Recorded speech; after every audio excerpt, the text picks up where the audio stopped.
উত্তরবঙ্গ বিজেপির গড়, শক্ত ঘাঁটি, দুর্গ, বঙ্গ বিজেপির অহংকার। সেই উত্তরবঙ্গে বিজেপির সংগঠনে ধস নেমেছে। ফাঁসি দেওয়ার বিধায়ক দুর্গা মুর্মু শিলিগুড়ি সাংগঠনিক জেলার সাধারণ সম্পাদকের পদ থেকে ইস্তফা দিয়েছে এবং তার সঙ্গে সঙ্গে আরও 5 জন শিলিগুড়ি সাংগঠনিক জেলার, ভারতীয় জনতা পার্টির শিলিগুড়ি সাংগঠনিক জেলায় আরও 5 জন সহ সম্পাদক পদত্যাগ করেছে, একজন সভানেত্রীও পদত্যাগ করেছে। আজকের এমতো অবস্থায় যে খবর আমাদের কাছে এসে পৌঁছাচ্ছে, ফাঁসি দেওয়ার বিজেপি বিধায়ক দুর্গা মুর্মু শিলিগুড়ি সাংগঠনিক জেলার সাধারণ সম্পাদকের পদ থেকে পদত্যাগ করেছে। তার সঙ্গে সঙ্গে পদত্যাগ করেছে আরও 5 জন শিলিগুড়ি সাংগঠনিক জেলার সহ সম্পাদক ও একজন সভানেত্রী।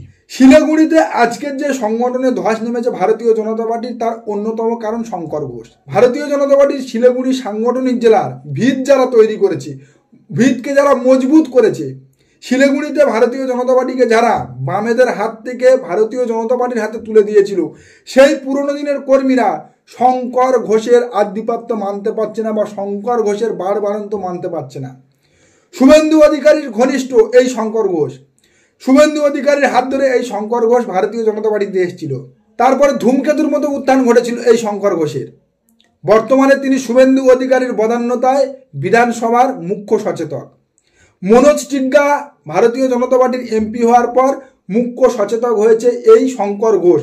আর বিধানসভায় মুখ্য সচেতক হওয়ার পর আমরা দেখেছি শঙ্কর ঘোষের বিরুদ্ধে কিন্তু একাধিক বিধায়ক ক্ষোভ প্রকাশ করেছিল। শুভেন্দু অধিকারী সেই ক্ষোভটাকে ট্যাগেল দিয়ে নিয়েছিল। কিন্তু বর্তমানে শঙ্কর ঘোষ যেভাবে শিলিগুড়িতে ছড়ি ঘোরাতে চেষ্টা করছে ভারতীয় জনতা পার্টির অন্দরে, যেভাবে শুভেন্দু অধিকারীর ডাইরেকশানে নিজের মতো করে ভারতীয় জনতা পার্টির সংগঠন চালাতে চাইছে, পুরনো দিনের কর্মীদের দাম দিচ্ছে না, গুরুত্ব দিচ্ছে না, সম্পূর্ণ নতুন দল বদলু এবং তার পছন্দ মতো নেতাদেরকে ভারতীয় জনতা পার্টির সংগঠনের, শিলিগুড়ি সংগঠনের মাথায় বসাচ্ছে, সেই ক্ষোভে থেকে বর্তমানে ভারতীয় জনতা পার্টির ফাঁসি দেওয়ার বিধায়ক দুর্গা মুর্মু সহ 5 জন সহ সম্পাদক ও একজন সভানেত্রী তাদের পদ থেকে ইস্তফা দিয়েছে। আর এই 5 সহ সম্পাদক সহ এক বিধায়কের পদত্যাগের পর শিলিগুড়ি সাংগঠনিক জেলায় পদত্যাগের হিড়িক লেগে গিয়েছে। মেন স্ট্রিম গদি মিডিয়া সেদিকে ফোকাস না করলেও সেই খবর কিন্তু আমাদের কাছে এসে পৌঁছেছে এবং সেই খবরটা আমরা আপনাদের সামনে তুলে ধরছি। ভারতীয় জনতা পার্টি যে উত্তরবঙ্গকে নিয়ে গর্ব করত, যে উত্তরবঙ্গ ললিপপ দেখাতো প্রতিটা নির্বাচনের আগে, বর্তমানে ভারতীয় জনতা পার্টির বঙ্গে যেটুকা বাড়বাড়ন্ত, যেটুকা শক্তি রয়েছে, যে কজন এমএলএ বা এমপি রয়েছে, তার 1/3 ওই উত্তরবঙ্গ থেকে। কিন্তু লোকসভা নির্বাচন থেকে আমরা দেখেছি ভারতীয় জনতা পার্টির উত্তরবঙ্গে সংগঠনে ধস নামতে শুরু করেছে, যদিও সেটা মানতে অস্বীকার করেছে শুভেন্দু অধিকারী থেকে শুরু করে একাধিক বঙ্গ বিজেপির শীর্ষ নেতৃত্ব। কিন্তু একের পর এক নির্বাচনে, পঞ্চায়েত পৌরসভা নির্বাচনের কথা না হয় ছেড়ে দিলাম, বিধানসভা ও লোকসভা নির্বাচনে ভারতীয় জনতা পার্টির সংগঠনে ধস নেমেছে।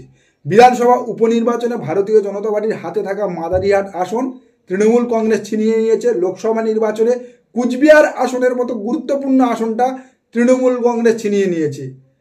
তৃণমূল কংগ্রেস যে উত্তরবঙ্গে শক্তি বৃদ্ধি করবে একথা আমরা আগে বলেছিলাম, কারণ 2021 বিধানসভা নির্বাচনের ফলাফলের দিকে যদি আমরা লক্ষ্য রাখি, তাহলে তৃণমূল কংগ্রেস কিন্তু উত্তরবঙ্গের জেলাগুলো বাদ দিয়ে বাকি সমস্ত জেলায় কিন্তু মোটামুটি তাদের শক্তি 70 থেকে 80% বৃদ্ধি করে ফেলেছে, তার নির্বাচনী ফলাফল বলে দিয়েছে। তৃণমূল কংগ্রেসের ব্যাপ্তির যেটুকু বাকি রয়েছে সেটা কিন্তু উত্তরবঙ্গে। একসময় কিন্তু এই উত্তরবঙ্গের আসনগুলো তৃণমূল কংগ্রেসের হাতে ছিল।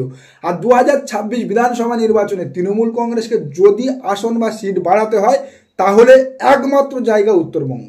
আর যে কারণে তৃণমূল কংগ্রেস কিন্তু বহু আগে থেকে উত্তরবঙ্গে শক্তি বৃদ্ধির কাজে জোর দিয়েছে। ভারতীয় জনতা পার্টির একাধিক হেভিওয়েট নেতাকে ভাঙাবে উত্তরবঙ্গ থেকে এবং সসম্মানে তৃণমূল কংগ্রেসে নেবে, কারণ তৃণমূল কংগ্রেসের লক্ষ্য উত্তরবঙ্গ। শেষ বিধানসভা উপনির্বাচনের আগে জন বাল্লা, ভারতীয় জনতা পার্টির এমপি, তার বোন তৃণমূল কংগ্রেসে যোগদান করেছে। জন বাল্লা ভারতীয় জনতা পার্টিতে থাকলেও কেবলমাত্র তার হয়তো শরীরটা ওখানে পড়ে আছে, মন কিন্তু তৃণমূল কংগ্রেসের, যে কারণে মাদারিহাট তৃণমূল কংগ্রেস জয়লাভ করেছে। এইভাবে অনন্ত মহারাজ থেকে শুরু করে জন বাল্লা একের পর এক উত্তরবঙ্গের হেভিওয়েট নেতাদেরকে দলে টেনে তৃণমূল কংগ্রেস উত্তরবঙ্গে ভারতীয় জনতা পার্টির সংগঠনে ধস নামাতে চাইছে এবং উত্তরবঙ্গ থেকে একটা বড়সড় আসন নিয়ে 2026 বিধানসভা নির্বাচনে তৃণমূল কংগ্রেস তাদের কাঙ্ক্ষিত লক্ষ্য 250 আসনে পৌঁছতে চাইছে। বর্তমানে বঙ্গ বিজেপিতে শুভেন্দু অধিকারীকে নিয়ে গোষ্ঠী কোন্দল চরম সীমায় পৌঁছেছে এবং তার শীর্ষ নেতৃত্বের অর্থাৎ কেন্দ্রীয় বিজেপির কানেও পর্যন্ত পৌঁছে গিয়েছে। শুভেন্দু অধিকারীতে একাধিক নেতা নেত্রী বীতশ্রদ্ধ। শুভেন্দু অধিকারী যেভাবে বঙ্গ বিজেপি চালাতে চাইছে, শুভেন্দু অধিকারীর নেতৃত্বে একের পর এক নির্বাচনে বঙ্গ বিজেপি যেভাবে মুখ থুবড়ে পড়ছে, শুভেন্দু অধিকারীর নেতৃত্ব আর বঙ্গ বিজেপির 1/3 শীর্ষ নেতৃত্ব মানতে রাজি নয়। আর সেই শুভেন্দু অধিকারী চেয়েছিল উত্তরবঙ্গের রাশটা নিজের হাতে টানতে। উত্তরবঙ্গের রাশ নিজের হাতে রাখার জন্য বাম অর্থাৎ সিপিএম থেকে দল ভাঙিয়ে এনেছিল শঙ্কর ঘোষকে। আর এই শঙ্কর ঘোষ শুভেন্দু অধিকারীর ঘনিষ্ঠ। শুভেন্দু অধিকারী ঠিক যে পদ্ধতিতে দল চালায়, শুভেন্দু অধিকারীর ইশারা ইঙ্গিতে শিলিগুড়ি সংগঠন চালানোর চেষ্টা করছিল শঙ্কর ঘোষ। আর সেই শঙ্কর ঘোষের প্রতি বীতশ্রদ্ধ হয়ে ভারতীয় জনতা পার্টির হেভিওয়েট ও পুরনো দিনের সাংগঠনিক নেতৃত্ব ও কার্যকর্তারা দল ছাড়ছে বা পদত্যাগ করছে। বর্তমানে শিলিগুড়ি সাংগঠনিক জেলা থেকে যে সমস্ত নেতৃবৃন্দ ভারতীয় জনতা পার্টির যে সমস্ত নেতৃত্ব পদত্যাগ করেছে, তাদের একটাই বক্তব্য, হাতে চেয়ে গুয়ে ভরার ছবি আঁকা কোনো নেতার কথা তারা মানতে রাজি নয়। কারণ তারা শিলিগুড়িতে ভারতীয় জনতা পার্টির সংগঠনটা তৈরি করেছে যখন ভারতীয় জনতা পার্টি বাংলায় কোনো রকম চিহ্ন ছিল না।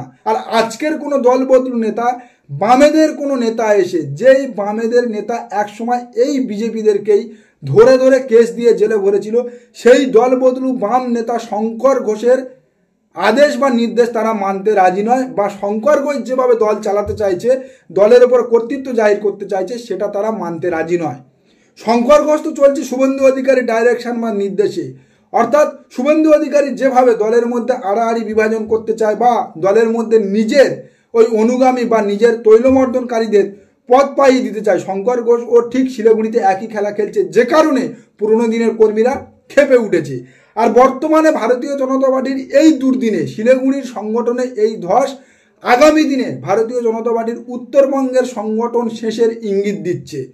আর লোকসভা নির্বাচন, উপনির্বাচন এবং বর্তমানে ভারতীয় জনতা পার্টির সংগঠন যেভাবে উত্তরবঙ্গে ধসে পড়ছে, যেভাবে একের পর এক নির্বাচনে ভারতীয় জনতা পার্টি উত্তরবঙ্গে ধাক্কা খাচ্ছে, তাতে করে 2026 বিধানসভা নির্বাচনে উত্তরবঙ্গ থেকে তৃণমূল কংগ্রেস কিন্তু একটা বড়সড় জয় ছিনিয়ে আনবে, নিজেদের পায়ের তলার জমি ফিরিয়ে আনবে।